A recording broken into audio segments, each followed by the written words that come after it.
ہم بہت ساری چیزوں پر تنقید نہیں کر سکتے. بات یہی ہے کہ کیا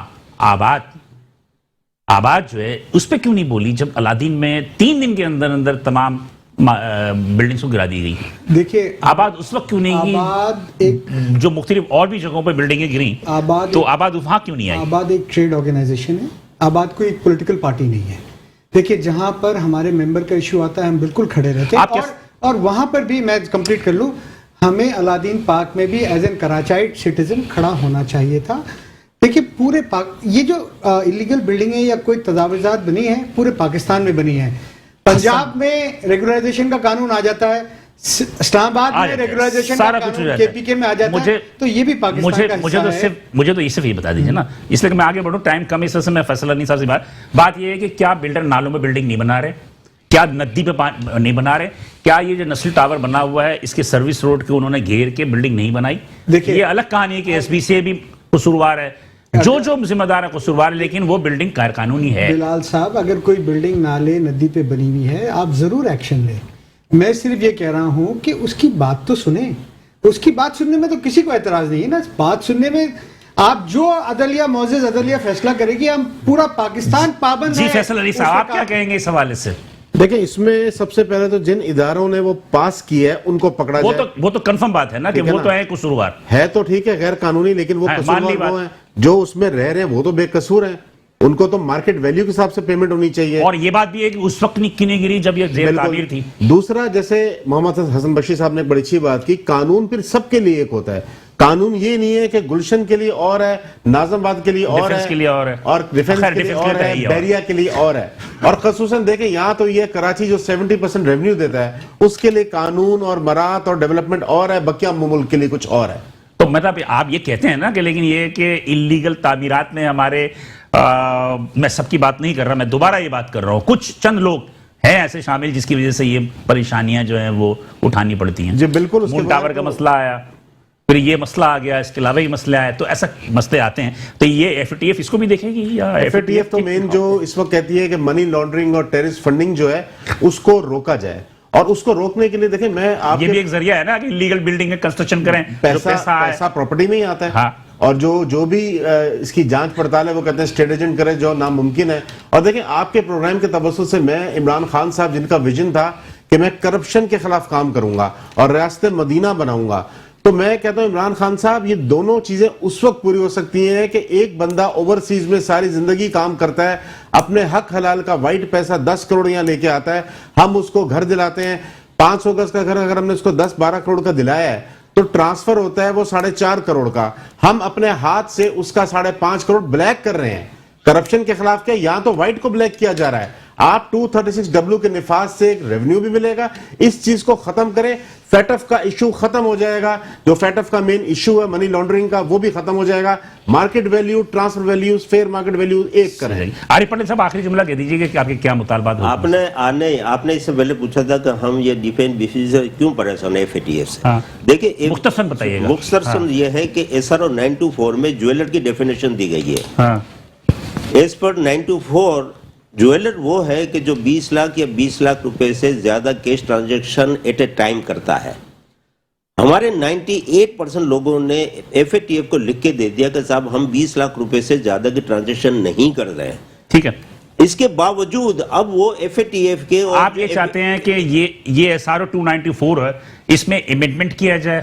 924 نہیں, مین تو جو میں نے کہا نا کہ اس کے مدر ڈاکیومنٹ ہے اینٹی منی لانڈرنگ لا اور ٹیرر فائنانسنگ لاز, جس میں 10 کروڑ روپے کی جرمانہ اور 5 سال کی قید دی گئی. ہم یہ کہتے ہیں کہ جب ہم 20 لاکھ روپے سے زیادہ کی ٹرانزیکشن نہیں کرتے تو ایف بی آر کو چاہیے کہ وہ اس کو ایکسیپٹ کرے. وہ کہتے ہیں کہ ہم آپ کے ڈاکیومنٹ چیک کریں گے, آپ کے اکاؤنٹ چیک کریں گے. کیا فرق پڑتا ہے؟ آپ کو پتا ہے کہ وہ جب آتے ہیں چیک کرنے کے لیے تو اس کی پیش آتی ہے. بہرحال بہت شکریہ تینوں حضرات کا, بہت شکریہ. بہرحال ہم ایک اور پروگرام کریں گے ایف ٹی ایف پہ, تو اس میں بھی کھل کے اور مزید جو گفتگو رہے گی وہ کریں گے. لیکن اس میں طے بات ہے ناظرین کے کچھ چیزیں ہماری اپنی خراب ہیں جس کی وجہ سے غیروں کو ہمارے معاملات میں مداخلت کا ایک موقع ملا، جس میں ہمارے سیاستداں بھی شامل ہیں، اس میں ہمارے دیگر جو تاجر حضرات ہیں یا بزنس مین ہیں یا جو بھی کاروبار کر رہے ہیں، ان میں بھی کچھ ایسے لوگ ہیں جن کی وجہ سے اغیار کو جو ہے ہماری گھر میں جو ہے وہ داخل ہونے کا موقع نصیب ہو رہا ہے۔ بلال احسن کو اجازت دیجیے، انشاءاللہ اگلے ہفتے اسی دن اسی وقت آپ سے دوبارہ ملاقات ہوگی، اس وقت تک کے لیے اللہ حافظ۔